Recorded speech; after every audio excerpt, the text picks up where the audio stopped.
Masih bersama saya Fani Imaniar dalam MNC News Now. Presiden Joko Widodo mendukung Komisi Pemilihan Umum untuk mengajukan banding atas putusan penundaan pemilu 2024 oleh Pengadilan Negeri Jakarta Pusat.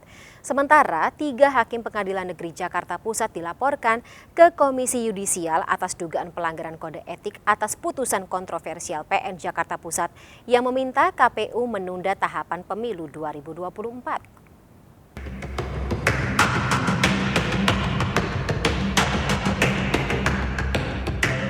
Kongres Pemuda Indonesia resmi melaporkan Hakim Pengadilan Negeri Jakarta Pusat ke Komisi Yudisial terkait putusan kontroversi PN Jakarta Pusat yang meminta KPU mengulang tahapan pemilu 2024.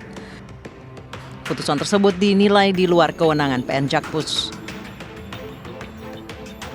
Karena kami menilai di dalam amar putusan tersebut yang telah kami peroleh dari SIPP Pengadilan Negeri Jakarta Pusat telah melampaui kewenangan mengadili Pengadilan Negeri Jakarta Pusat, di mana kompetensi absolutnya itu lebih berwenang pada Pengadilan Tata Usaha Negara Jakarta dan Badan Pengawas Pemilu Republik Indonesia atau Bawaslu. Menanggapi laporan tersebut, Komisi Yudisial menyatakan akan segera mendalami kasus ini, salah satunya dengan memanggil hakim atau pihak PN Jakarta Pusat untuk menggali informasi lebih lanjut. KY tidak berwenang pada atau tidak berwenang untuk memeriksa pada putusannya, maka KY akan terus mengawasi proses upaya hukum, ya, baik banding maupun kasasi. Kita akan kawal terus kasus tersebut karena kita anggap hal ini cukup menjadi persoalan yang besar. Sementara itu, Presiden Joko Widodo menyatakan mendukung Komisi Pemilihan Umum untuk mengajukan banding atas putusan penundaan pemilu 2024 oleh Pengadilan Negeri Jakarta Pusat. Presiden juga kembali menegaskan pemerintah berkomitmen untuk menggelar pemilu sesuai jadwal. Ya, kan sudah saya sampaikan bolak-balik komitmen pemerintah untuk tahapan pemilu ini berjalan dengan baik, penyiapan anggaran juga sudah disiapkan dengan baik. Saya kira tahapan pemilu kita harapkan tetap berjalan. Dan memang itu sebuah kontroversi yang menimbulkan pro dan kontra, tetapi juga pemerintah mendukung KPU untuk naik banding. Ya. Sebelumnya, PN Jakarta Pusat mengabulkan gugatan Partai Prima terhadap Komisi Pemilihan Umum. PN Jakpus menghukum KPU untuk tidak melaksanakan sisa tahapan pemilu 2024 dan melaksanakan tahapan pemilu dari awal. Putusan tersebut berdampak pada penundaan pemilu 2024.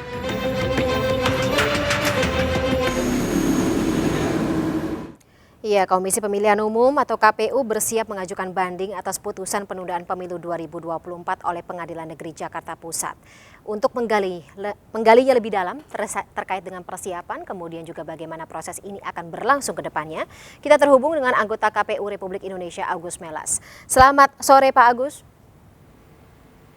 Selamat sore Mbak Fani. Baik, Pak Agus, jadi rencananya kira-kira rencananya kapan ini putusan atau katakanlah gugatan banding atas putusan penundaan pemilu 2024 ini akan dilayangkan?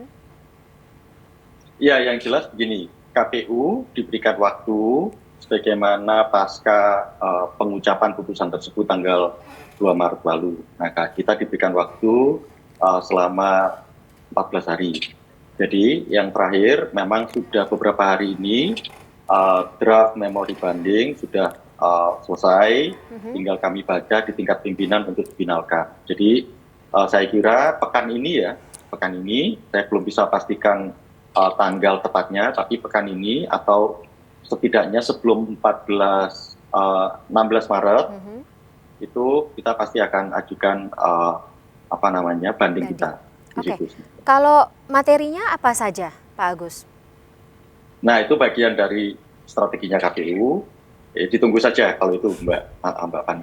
Oke. Yang jelas kan sebenarnya sebagian kan sudah muncul pada saat kami mengajukan eksepsi, termasuk misalnya apa yang didiskusikan banyak pihak terkait dengan apakah KPU sudah dalam eksepsinya juga menyampaikan kewenangan absolut, itu juga kami sampaikan. Tapi pasti ada substansi-substansi lain. Kalau misalnya berkas, dokumen yang harus dibutuhkan, itu tentu kami siapkan di sana.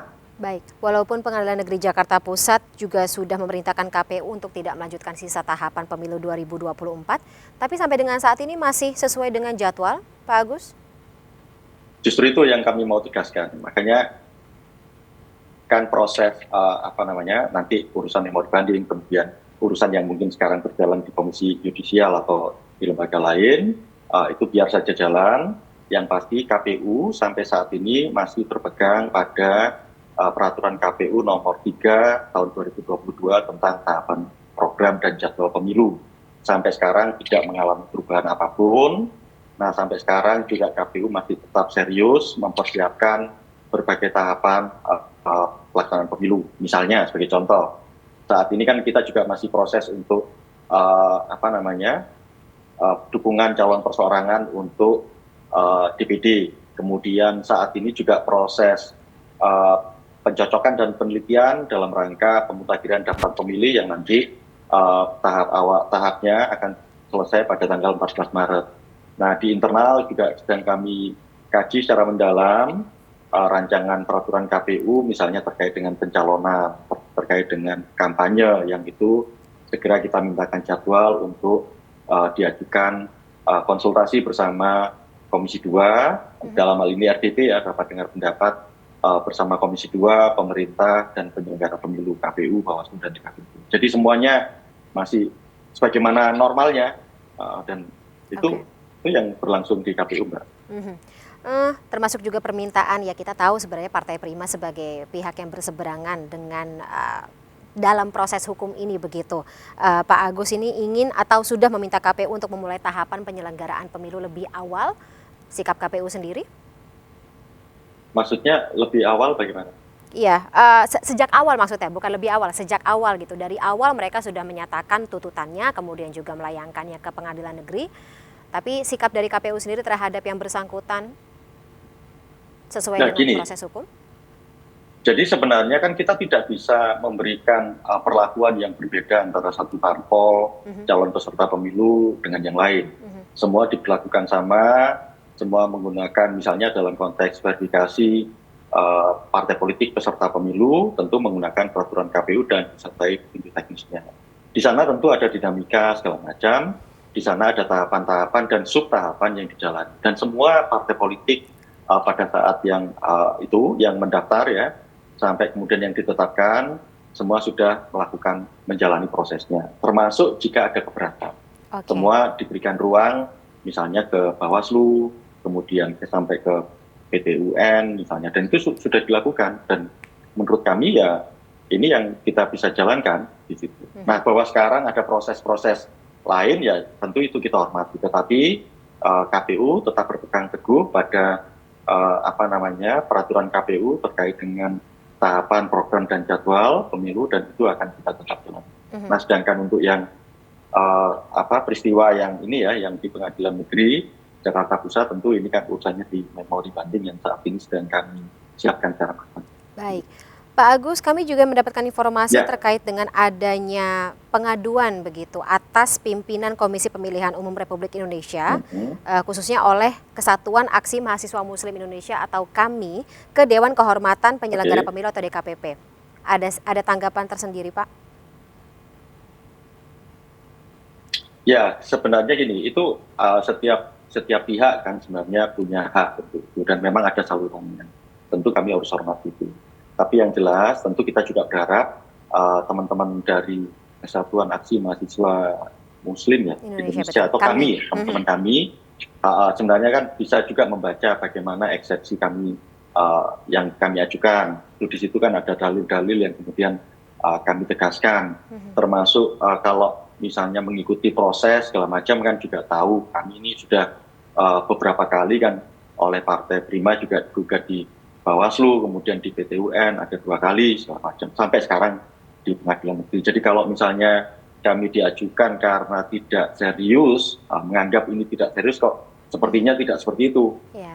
Tapi itu tetap kita hormati. Bagaimanapun juga kan ini informasi yang kami anggap sebagai bagian dari dinamika proses ya tahapan penyelenggaraan pemilu. Dan tentu KPU punya kewajiban hanya satu saja, wajib untuk bersiap-siap untuk menghadapi itu semua. Dan itu tidak akan mengganggu juga proses penyelenggaraan tahapan dan penyiapan tahapan yang sedang kami jalankan. Oke, baik. Ya. Terakhir mungkin Pak Agus, Ya, Mbak. KPU secara terang-terangan juga sudah didukung oleh Presiden Joko Widodo. Presiden sendiri sudah memberikan dukungannya untuk tetap melaksanakan pemilu pada tahun 2024. Tentunya ini juga termasuk dalam pelaksanaan banding atau pengajuan banding oleh KPU sendiri. Apakah ini juga menjadi sebuah optimisme sendiri bagi KPU akan memenangkan proses hukum ini? Ya, jadi gini, memang satu sisi kan ada banyak ya dukungan kepada KPU untuk lakukan langkah-langkah. Nah, termasuk ini kan stakeholder penting juga kan. Ada dari DPR, ada dari partai politik, ada dari kelompok-kelompok masyarakat sipil, yang terakhir ada dari Presiden. Nah, yang jelas itu tentu kami anggap sebagai energi positif buat kami, dan itu juga selaras dengan apa yang sedang kami pegang teguh, bahwa pemilu ini tetap diselenggarakan pada 14 Februari tahun 2024. Itu saja sih sebenarnya. Dan ini sebenarnya meneguhkan komitmen kebangsaan kita bahwa kita sudah memiliki kesepakatan bersama yang kemudian dituangkan dalam Undang-Undang 7, kemudian peraturan KPU, bahwa pemilu itu termasuk ngacu kepada konstitusi ya, pemilu dilaksanakan setiap 5 tahun sekali, dan ini dilakukan secara reguler. Bahwa kemudian di tengah jalannya ada dinamika, yaitu normal saja. Baik. Gitu. Baik, terima kasih atas Nggak usah penjelasan. khawatir, jadi KPU-nya tetap fokus lah untuk urusan penyelenggaraan pemilu. Baik, iya. Di situ. Nah, jadi masih sesuai dengan jadwal seperti itu ya? Oh ya. Kami pastikan itu, kami masih on the track. Baik. Sesuai dengan tenggat yang ditetapkan. Baik, terima kasih atas informasinya Pak Agus Mela. Saya harap ini prosesnya Sama-sama, juga Mbak berjalan Fani. lancar. Sehat selalu Pak Agus, sampai jumpa. Sehat-sehat semua.